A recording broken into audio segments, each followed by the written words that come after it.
Olá, queridos alunos do Carmela Dutra, muito boa tarde, muito bom dia, não sei qual hora que você está assistindo esse vídeo.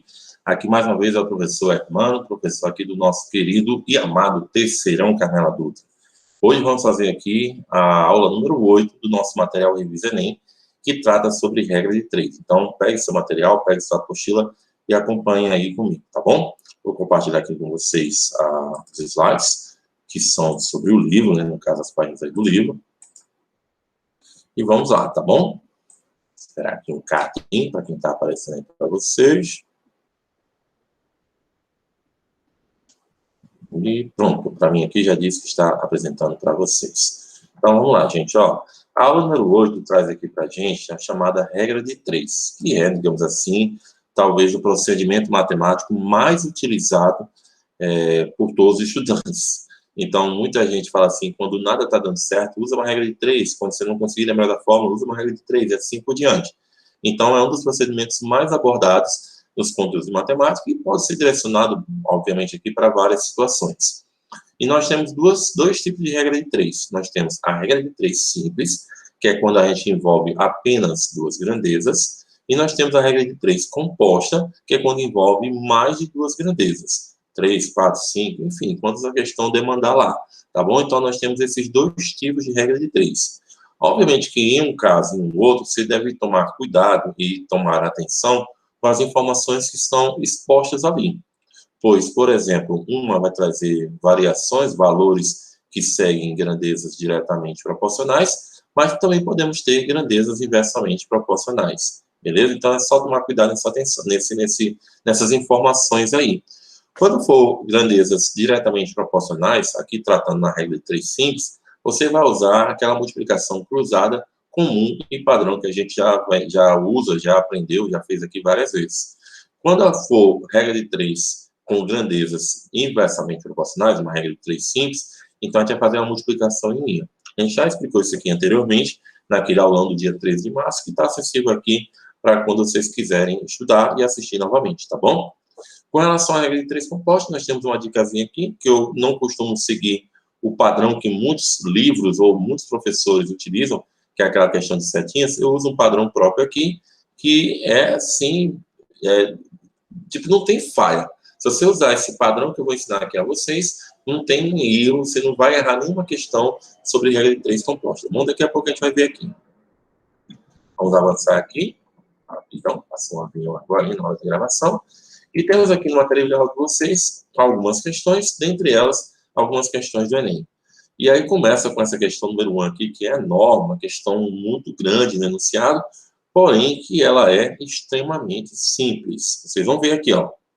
E ela não tem cálculo. É basicamente de observação, observar o que está acontecendo, e aí marcar a alternativa de acordo com o que ele está pedindo. E ela começa falando o seguinte, ó. A relação da resistência elétrica com as dimensões do condutor foi estudada por um grupo de cientistas, por meio de vários experimentos de eletricidade.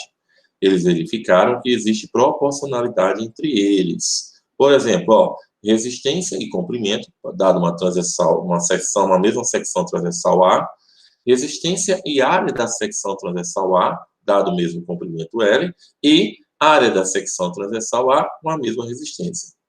Considerando os resistores como fios, pode-se exemplificar o estudo das grandezas que influem na resistência elétrica, utilizando as figuras seguintes. Está aqui no outro slide, tá bom?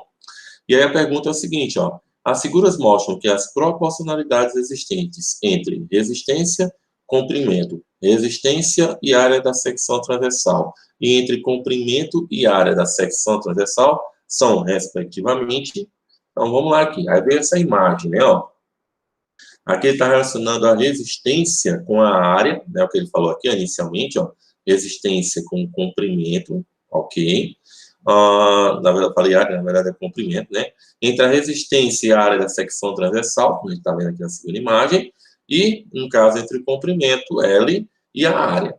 Então, o que é que a gente observa na primeira imagem? Você tem um determinado comprimento L e uma resistência R, perfeito?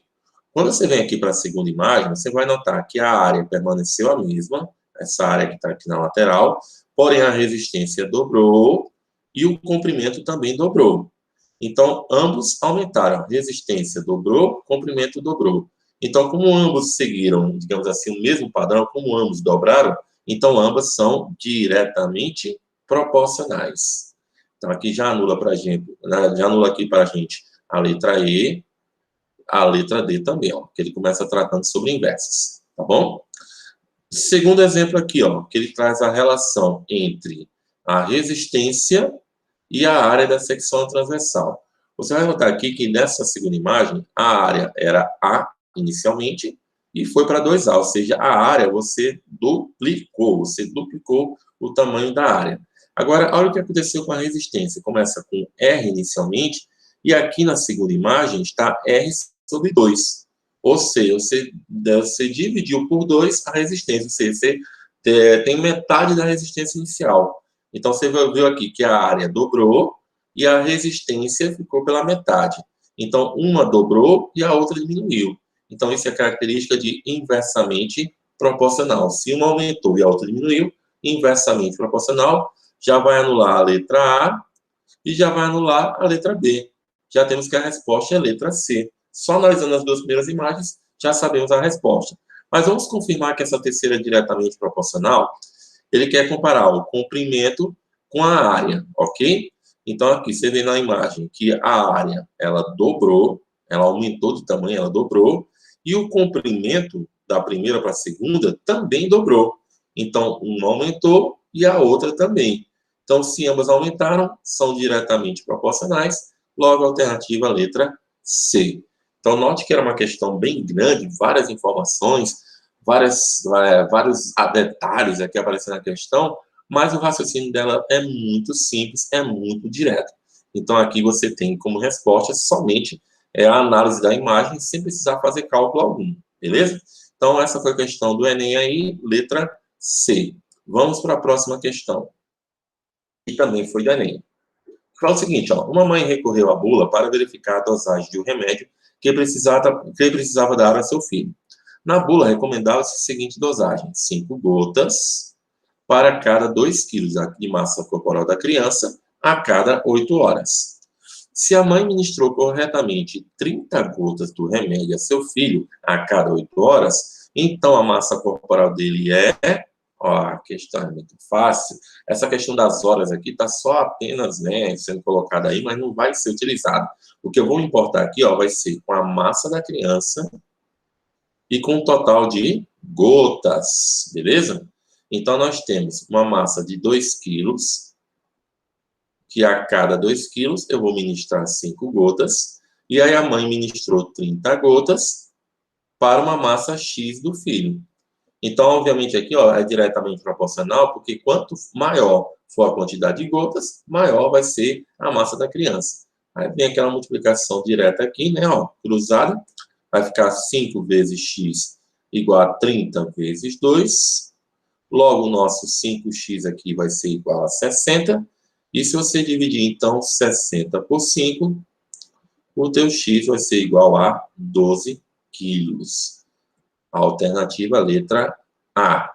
Mais uma questão que caiu no Enem aqui, ó, usando raciocínio simples, não demorou, foi básico, rapidinho, e com certeza quem fez o Enem desse ano aí deve ter acertado essa questão, tá bom? Vamos para a terceira questão. No depósito de uma biblioteca, há caixas contendo folhas de papel de 0,1 milímetros de espessura, e em cada uma delas estão anotados 10 títulos de livros diferentes. Vou sublinhar isso aqui, ó. São 0,1 milímetros cada folha, ok? A espessura, né? E cada um tem 10 títulos de livros. Essas folhas empilhadas, desculpem, essas folhas empilhadas, formando uma torre vertical de 1 metro de largura, qual a representação em potência de 10, correspondente à quantidade de títulos de livros registrados nesse empilhamento? Então, não entendi muito bem, professor. Digamos aqui a representação de uma folha qualquer, ok? Falou que a espessura dessa folha, ou seja, né, a largurazinha dessa folha aqui, é de 0,1 milímetro, perfeito?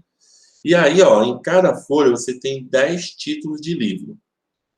Só que aqui, ele falou que quando foi empilhando uma folha e outra, uma folha em cima da outra, deu 1 metro. Deu 1 metro. Ou seja, em 0,1 milímetros, você acabou tendo 10 títulos de livro. Então, em 1 metro, você vai ter quantos títulos? Essa é a pergunta da questão.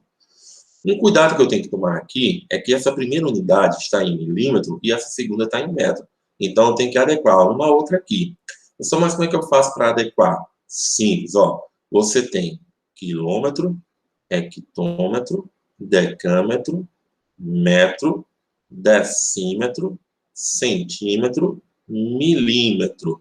Esses são os múltiplos e submúltiplos do metro. Nesse instante, eu tenho 0,1 milímetros aqui, perfeito? E eu quero aqui no caso chegar em 1 metro. Ou então, posso fazer o seguinte, eu vou transformar esse 1 metro em milímetro, que é mais fácil. Então, se eu tiver 1 metro, para chegar a milímetro, eu vou acrescentando zeros. Você sabe que da unidade maior para a unidade menor, você multiplica por 10, e da unidade menor para a unidade maior, você divide por 10. Então, se eu quero converter 1 metro em milímetro, eu multiplicaria por 10 3 vezes. Então, no caso aqui, 1 metro são 1000 milímetros. Aí eu vou pegar essa mesma regrinha aqui, de 3, e vou fazer assim, ó. 0,1 corresponde a 10 títulos, então 1000 correspondem a X títulos de livro. Perfeito? Aí vem, ó. 0,1 vezes X, 0,1x, igual a 10 vezes 1000, portanto, 10.000. Logo, o valor X, aqui eu coloquei 100.000, né? Coloquei um zero a mais, me empolguei ali. Deixa eu corrigir, pronto. 10 vezes 1000, 10.000. Ok, gente? Ainda bem que eu percebi a tempo, hein? Logo aqui eu vou ter, ó, 10.000 dividido por 0,1.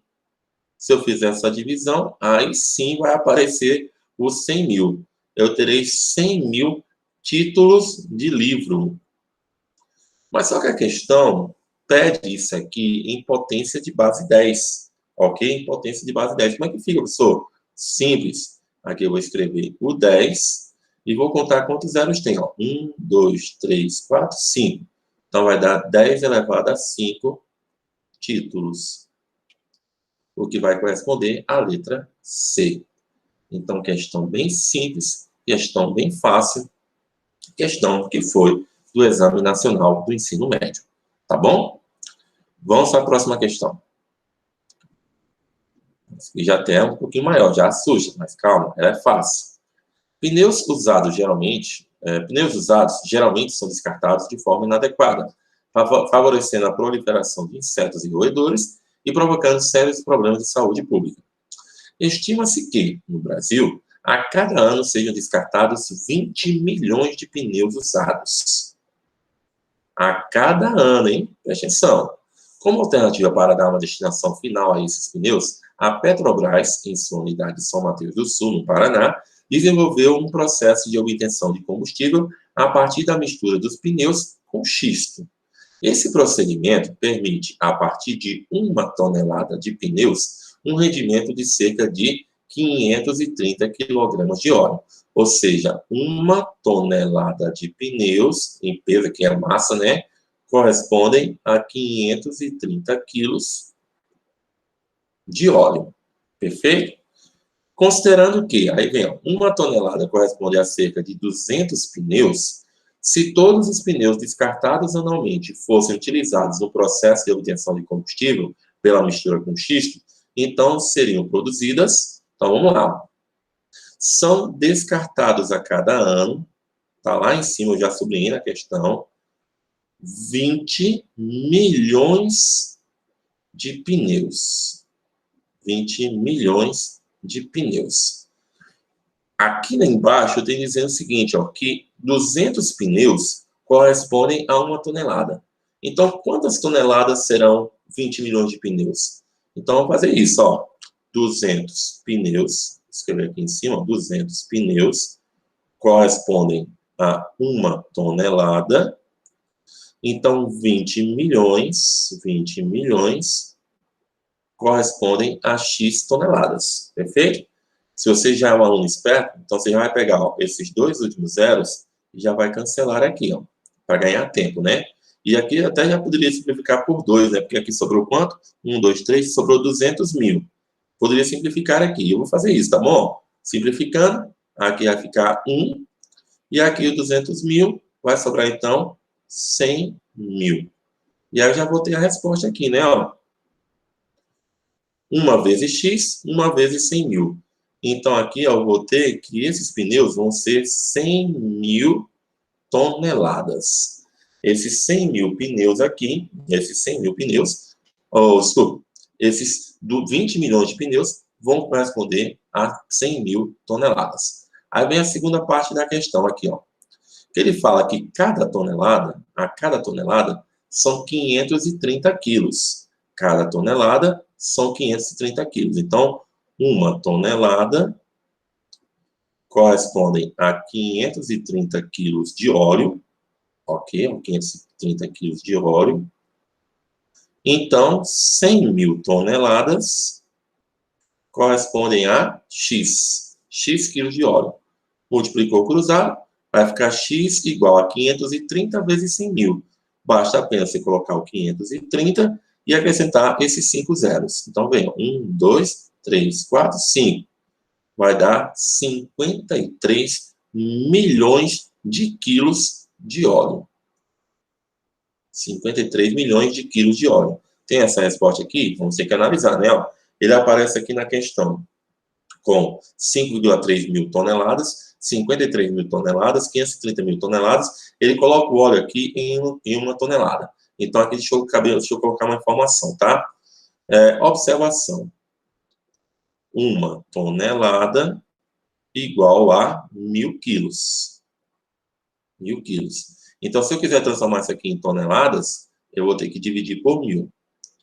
Se eu dividir isso aqui por 1.000, eu vou ter, então, 53 mil toneladas como resposta. O que nós temos aqui na letra B. Beleza? Então, precisamos dessa informação extra aí. Mas, assim, estruturalmente, a questão muito simples também, muito fácil, deu para fazer aqui de boa, tá bom? Vamos para mais uma questão? Um comerciante contratou um novo funcionário para cuidar das vendas, combinou pagar a essa funcionária aí, no caso, R$ 120 por semana, desde que as vendas se mantivessem em torno de 600 semanais. E, como estímulo, também propôs que na semana na qual ele vendesse 1.200, ele receberia 200 ao invés de 120. Entenderam? Então, se o cara vender 600 semanais, ele ganha 120. Se ele vender 1.200, vai receber R$ 200. Perfeito? Ao término da primeira semana, esse funcionário conseguiu aumentar as vendas para R$ 990. Mas olha só. E foi pedir ao patrão um aumento proporcional ao que conseguiu aumentar nas vendas. O patrão concordou. E após fazer algumas contas, pagou ao funcionário uma quantia de. Então, veja só. Nesse caso aqui, ó, você tem que observar que o cara pagaria R$ 120 se as vendas ficassem em torno de 600 e pagaria 1.200 se ficassem em torno de R$ 200. Então, você vê aqui que tem uma diferença, né, entre o total de vendas de R$ 600. Vamos lá, colocar isso, ó. Diferença entre o total de vendas. O total de vendas. Como é que vai ficar? 1.200, se ele conseguisse nessa segunda meta. Na primeira meta, 600. Então, uma diferença de R$ 600. E a diferença entre o bônus, né, o salário, a diferença do salário, ficou como? Ficou o seguinte, ó, ele receberia 200, quando antes receberia 120. Então, esses R$ 600 a mais que ele receberia, ou que ele venderia, corresponderiam a R$ 80. Então, fazer a proporção em cima disso aqui, ó. Aqui eu vou colocar as vendas. No caso aqui, ele teria que aumentar R$ 600 para receber, digamos assim, um bônus, vou colocar assim, de R$ 80. Perfeito? Só que ele vendeu 990. Então, em relação ao primeiro estímulo, à primeira meta alcançada, de 600, ele vendeu 390 a mais.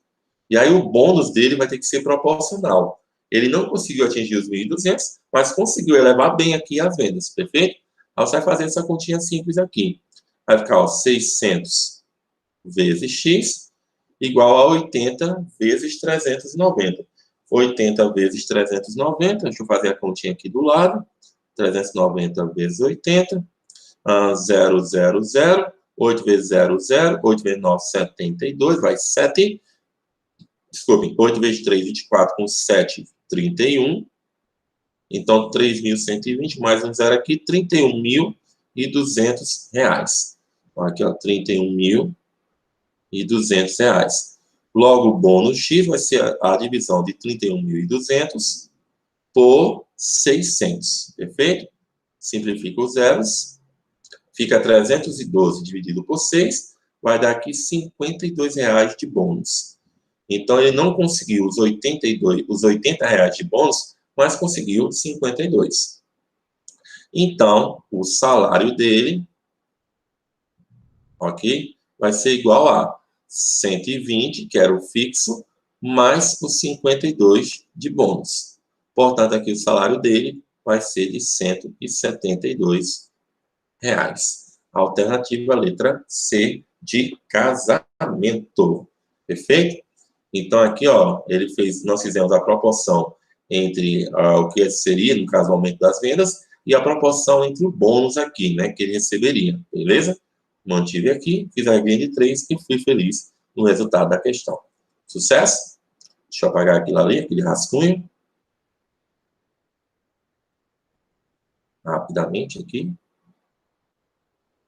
Prontinho. E aí, vamos para a próxima questão aqui, moçada. Questão número 7. Faltou aqui a questão 6, depois eu incluo. Em uma bicicleta elétrica, a autonomia total da bateria, carregada por 8 horas, é de 56 km de deslocamento de média. A bateria é similar às dos celulares e descarregada de forma linear. Alexandre carregou por apenas 2 horas a bateria de sua bicicleta, que estava totalmente descarregada, e pretende ir à escola, que fica a 7,5 km de sua casa, e voltar, né? Então, ir de volta, 15 km. A distância em quilômetros que Alexandre terá de caminhar após descarregar por bicicleta a bateria de sua bicicleta é D. Então, vamos lá. Se carregar 8 horas, o cara vai conseguir percorrer 56 quilômetros. Então, aqui eu vou colocar, ó, distância e aqui carregamento. Perfeito? Então, ele vai conseguir caminhar 56 quilômetros se carregar durante 8 horas. Só que esse cara só carregou por 2 horas. Ele não conseguiu carregar por completo, então, com certeza aqui, vamos descarregar mais cedo, ou seja, na verdade aqui, ele vai percorrer menos caminho, né? Então, se eu multiplicar aqui cruzado, eu vou ter, ó, que 8 vezes x é igual a 112, 2 vezes 56, 8 vezes x, e se eu, então, fizer aqui, o nosso x vai ser igual a 14. Se eu dividir o 112 por 8. Então, ele percorrerá 14 quilômetros. Como a ida e a volta para essa escola é de 7,5 quilômetros para ir, mais 7,5 para voltar, então teremos 15 quilômetros. Então, nesse caso, ele andará 15 menos 14, 1 quilômetro. Perfeito? Alternativa letra A, de adolescente. Perfeito? Próxima questão aqui. Numa empresa de grande porte, aqui seria, na verdade, a questão 7, né, no material de vocês. Numa empresa de grande porte, sabe-se que 5 máquinas, todas de igual eficiência, são capazes de produzir 500 peças de um determinado produto em 5 dias, se operarem durante 5 horas por dia. Olhando agora essa situação em que 10 máquinas iguais às primeiras operassem 10 horas por dia durante 10 dias, conclui-se que o número de peças produzidas seria igual a... Então, aqui nós temos uma regra de 3 compostos, nós temos 4 grandezas. Nós temos máquinas, nós temos peças, nós temos dias e nós temos horas. Perfeito? Então, como é que vai ficar aqui, bebê? Vai ficar assim, ó, presta atenção. Nós temos 5 máquinas no primeiro momento, que produzem 500 peças, trabalhando durante 5 dias e 5 horas a cada dia. Num segundo momento, o número de máquinas dobrou. Aí eu quero saber o número X de peças, sabendo que eles vão trabalhar durante 10 dias e 10 horas por dia. O que muita gente aqui já faria, professor, está aqui de cima para baixo, todos duplicaram. Então, aqui vai duplicar também. Então, seria 1.000, não? Bom, se você for nessa linha de raciocínio, lamento, porque nem essa alternativa nós temos. Como é que eu faço uma regra de 3 composta? E geralmente eu faço assim, ó. Eu pego essa parte aqui que está faltando uma informação e vou comparar com as outras, verificando se elas vão ser diretamente ou inversamente proporcional. No seguinte sentido, ó, por exemplo, ó, se o número de máquinas aumentou, eu vou produzir mais ou menos peças. Esquece dias, esquece horas, só pense em máquinas e peças. Aumentou o número de máquinas, eu vou aumentar o número de peças? Sim. Então, elas são diretamente proporcionais. Esquece máquinas e esquece horas. Se eu aumentar o número de dias, eu vou produzir mais ou menos peças. Logicamente que eu vou produzir mais peças. Então, aqui também são diretamente proporcionais. E se eu aumentar o número de horas, eu vou produzir mais ou menos peças. Obviamente que mais horas trabalhadas, mais peças nós teremos. Então, também diretamente proporcionais. Na hora de armar, eu vou fazer assim, ó. O 500 está para x, ok? Que é o que está faltando, deixa isolado aqui de um lado da igualdade. E as outras 3 informações eu vou colocar do outro lado da igualdade, multiplicando uma pelas outras. Nesse caso, se for diretamente proporcional, eu vou manter a ordem que aparece. No caso aqui, por exemplo, máquinas, 5 sobre 10.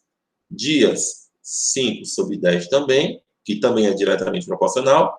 E o último, que também é diretamente proporcional, eu mantenho também 5 sobre 10. Perfeito? E agora eu vou fazer a conta. Nesse caso, me chama a atenção que 10 é o dobro de 5. Então, dá para simplificar. Aqui fica 1, aqui vai ficar 2. Aqui a mesma situação. Vai ficar 2, vai ficar 1. E aqui, idem, né? E aí eu tenho, ó, 1 vezes 1 vezes 1. 2 vezes 2 vezes 2. Então, nesse caso, eu vou ter 500 para x igual a 1 sobre 8. 2 vezes 2 vezes 2, 8. 1 vezes 1 vezes 1, 1. Multiplica cruzado, logo o número x de peças vai ser igual a 4.000. 4.000 peças. Perfeito? O que vai dar para a gente a alternativa letra C. Então, note que regra de 3 não é complicado, é muito simples. Basta você organizar as informações, verificar aqui entre elas, como é que fica a situação entre cada uma delas, e depois aqui na sequência fazer a resolução, tá bom? Última questão do material, questão aqui número 8, né? No caso aqui está como 9, vai ser então a questão número 8, que fala o seguinte, ó. Uma escola lançou uma campanha para seus alunos arregadarem, durante 30 dias, alimentos não perecíveis a uma comunidade carente da região. 20 alunos aceitaram a tarefa e, nos primeiros 10 dias, trabalharam 3 horas diárias, arrecadando 12 quilos de alimento por dia. Animados com os resultados, 30 novos alunos somaram-se ao grupo e passaram a trabalhar 4 horas por dia, nos dias seguintes até o término da campanha. Admitindo-se que o ritmo da coleta tenha se mantido constante, a quantidade de alimentos arrecadados ao final do prazo estipulado seria D. Então, nós temos aqui várias informações. Nós temos uma campanha, nós temos aqui dias, nós temos aqui voluntários, né, pessoas trabalhando aqui, no caso, total de alunos. Vamos colocar assim, né? Nós temos aqui, os dias de trabalho já foi dito, né? As horas de trabalho e a arrecadação. Perfeito? Então, ó, eram 30 dias de campanha. Nos primeiros 10 dias, eles trabalharam 3 horas diárias. 3 horas diárias. Desculpa, eram 20 alunos, ó. 20 alunos. Então, 20 alunos, 3 horas diárias. E aí, ó, preste bem atenção. Falou aqui, ó, que arrecadaram 12 quilos de alimento por dia. Você não vai colocar 12 aqui, você vai colocar 12 por dia. Como foram 10 dias, então 12 vezes 10, 120 quilos de alimento arrecadado na primeira parte da campanha, tá bom? Animados com o resultado, 30 novos alunos. Então, eram 20. Com 30 novos alunos, passou a ser 50. Somaram-se ao grupo e passaram a trabalhar 4 horas por dia. Então, nós temos aqui, ó, 4 horas por dia, nos dias seguintes até o término da campanha. Lembra que a campanha tinha 30 dias? Então, ó, os primeiros 10 dias foi um grupo e os demais dias foi outro grupo. No caso aqui, ó, daria 20 dias, perfeito? Aí a gente vai ver aqui quanto foi arrecadado por esse segundo grupo. Mesmo raciocínio da questão anterior, vou pegar isso aqui, ó, deixar isolado e comparar com cada um deles. Então, por exemplo, ó, se eu aumentar o total de dias, eu vou arrecadar mais ou menos alimentos. Obviamente, mais alimentos. Então, dias e arrecadação são diretamente proporcionais. Alunos, se eu aumentar o total de alunos, será que eu vou arrecadar mais alimentos? Sim, né? Mais gente trabalhando, então a tendência é mais alimentos serem arrecadados. Então, diretamente proporcional. Horas de trabalho. Se eu aumentar o número de horas de trabalho, será que eu vou arrecadar mais alimentos? A resposta também é sim. Quanto mais horas trabalhadas, mais alimentos arrecadados. Logo, diretamente proporcional também. Então, nós temos aqui os três casos, assim como foi no caso da questão anterior, diretamente proporcional. Aí eu vou armar aqui a proporção do seguinte jeito, ó. 120 está para x, assim como é diretamente proporcional, vou manter 10 sobre 20. O outro caso também vou manter ao mesmo jeito, 20 sobre 50. E o outro caso também vou manter 3 sobre 4. Todas diretamente. Se por acaso uma delas fosse inversamente proporcional, aí eu inverteria, tá bem? Aí, ó, eu posso aqui simplificar esse 20 com esse 20. Eu posso cortar esse 0 com esse 0. Então, aqui vai ficar 1, aqui fica 1, aqui já fica 1 também. Aqui eu mantenho 5, aqui eu mantenho 4. Vou fazer aqui, então, ó, 1 vezes 1 vezes 3. E aqui, ó, 1 vezes 5 vezes 4. Então, desta forma, teremos aqui, ó, 120 sobre x, que é igual a 1 vezes 1 vezes 3, que dá o próprio 3. 1 vezes 5 vezes 4, que vai dar 20. Vou multiplicar cruzado aqui. Vamos ficar aqui com 3 vezes x igual a 2.400. Na divisão de 2.400 por 3, eu vou ter que esse segundo grupo aí arrecadou 800 quilos de alimento. Aí muita gente correria para a letra B.